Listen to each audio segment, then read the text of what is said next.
Arus listrik. Gimana sih proses terjadinya? Sebelumnya kita perkenalan dulu nih. Dari kelompok 2, siapa aja sih anggotanya? Ada Tiffany Naurah Askena Mali, Moza Adista Oktaviana, Farhan Rahmanda Susilo, dan Barik Rizky Akbar VHP. Semuanya dari Skadiga. Pernah kepikiran gak sih dari mana asalnya arus listrik yang kita pakai? Nah, tapi mula-mulanya kok bisa sih ada arus listrik? Arus listrik adalah aliran muatan listrik, biasanya elektron yang bergerak melalui penghantar seperti kabel logam. Kok bisa sih terjadi? Nah, pertama, adanya perbedaan potensial atau tegangan. Arus listrik tidak akan mengalir kalau tidak ada perbedaan tegangan. Analoginya seperti air yang mengalir dari tempat tinggi ke tempat rendah. Airnya elektron, tinggi rendahnya itu tegangan. Nah, lalu adanya elektron bebas. Dalam logam, misalnya tembaga, ada elektron bebas yang bisa bergerak ketika diberi tegangan. Elektron-elektron itu bergerak menuju kutub negatif, dari kutub negatif ke kutub positif. Itulah arus listrik. Lalu yang terakhir ada sirkuit tertutup. Arus hanya bisa mengalir jika rangkaiannya tertutup. Kalau ada kabel terputus, maka tidak ada arus. Seperti selang yang bocor, akhirnya nggak sampai dong. Lanjut ke teori atom. Nah, teori atom menurut John Dalton itu dia menyebutkan dua pernyataan. Yang pertama adalah atom adalah bagian kecil suatu materi yang tidak dapat dibagi-bagi lagi. Yang kedua adalah atom tidak dapat diciptakan dan dimusnahkan. Lalu ada teori atom menurut J.J. Thomson. Sama seperti John Dalton, dia juga ada dua pernyataan. Yang pertama, di dalam atom terdapat elektron yang tersebar merata dalam bola bermuatan positif. Dan yang kedua, model atomnya J.J. Thomson ini disebut model roti kismis, di mana roti adalah bermuatan positif dan kismis bermuatan negatif. Lalu yang ketiga, ada teori atom menurut Rutherford. Menurut Rutherford, atom terdiri dari inti atom positif dan elektron yang berputar mengelilingi inti. Lalu yang keempat, ada teori atom menurut Niels Bohr. Yang pertama adalah elektron berputar mengelilingi orbit ke kulit tertentu. Lalu yang kedua, ada elektron yang dapat berpindah ke kulit yang lain dengan cara memancarkan atau menyerap energi. Lalu ada mekanika gelombang. Mekanika gelombang nih adalah model kuantum yang menjelaskan bagaimana partikel, khususnya elektron dalam atom, bersifat sebagai partikel sekaligus gelombang. Singkatnya, setiap partikel seperti elektron memiliki sifat ganda, bisa berperilaku seperti benda atau partikel, dan juga seperti gelombang. Inilah dasar dari teori atom modern. Nah, kenapa sih penting untuk struktur atom?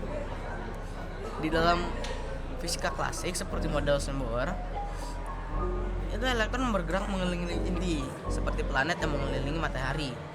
Namun dalam mekanika gelombang, elektron tidak bergerak pada lintasan pasti, melainkan membentuk pola gelombang disebut orbital di sekitar inti.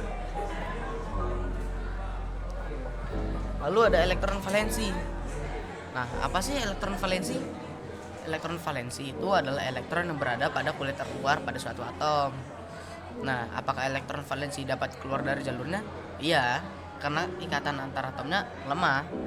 Dan jika elektron valensi terlepas, maka akan menjadi elektron liar atau elektron bebas. Lalu ada posisi elektron valensi dalam atom. Elektron valensi pasti berada pada lapisan kulit atau terluar dari suatu atom. Rumus kulit atom sendiri adalah 2n². Dengan kulit terluar atau elektron valensinya itu harus kurang lebih sama dengan 8. Nah, itu adalah rumus elektron valensi.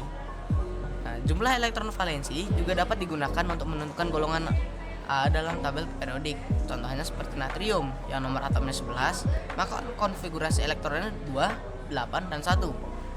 Dan elektron valensinya kulit terluarnya adalah 1, maka golongannya 1A.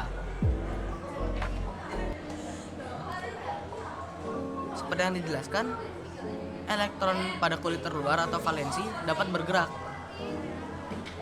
Nah, karena adanya elektron bergerak, maka adanya perbedaan potensial atau tegangan.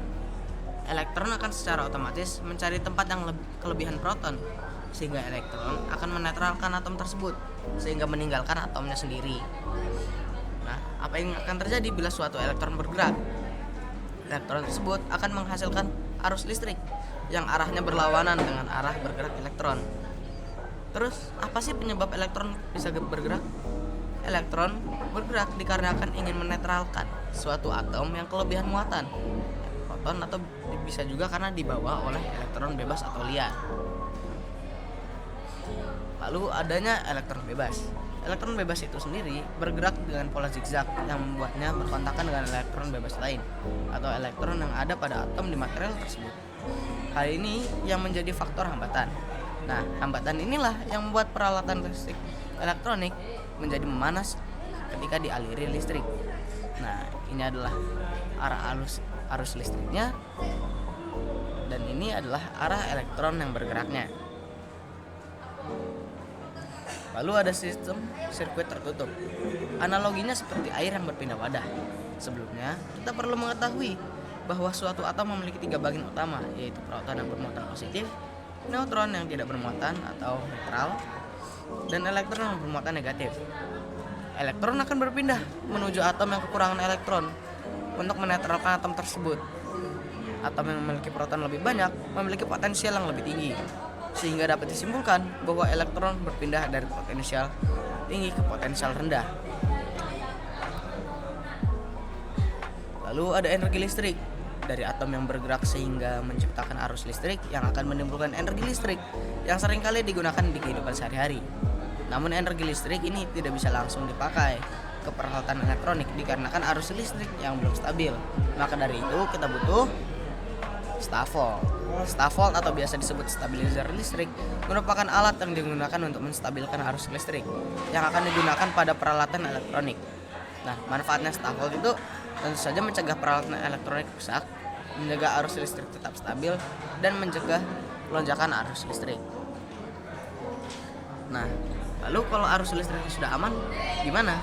Setelah diamankan oleh stavolt, arus listrik sudah siap untuk digunakan pada perangkat elektronik tanpa ada resiko akan kerusakan akibat arus listrik yang tidak stabil.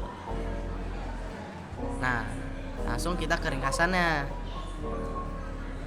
Awal mula arus listrik itu adalah ketika arus listrik terjadi ketika elektron dalam suatu atom berpindah tempat. Hal ini membuat arus listrik yang arahnya berlawanan dengan arah bergerak elektron. Lalu ada arah gerak arus listrik. Arus listrik akan bergerak berlawanan dengan arah gerak elektron, yang dimana elektron berpindah dari yang bermuatan negatif menuju ke muatan positif, sedangkan arus listrik bergerak dari yang bermuatan positif menuju ke muatan negatif.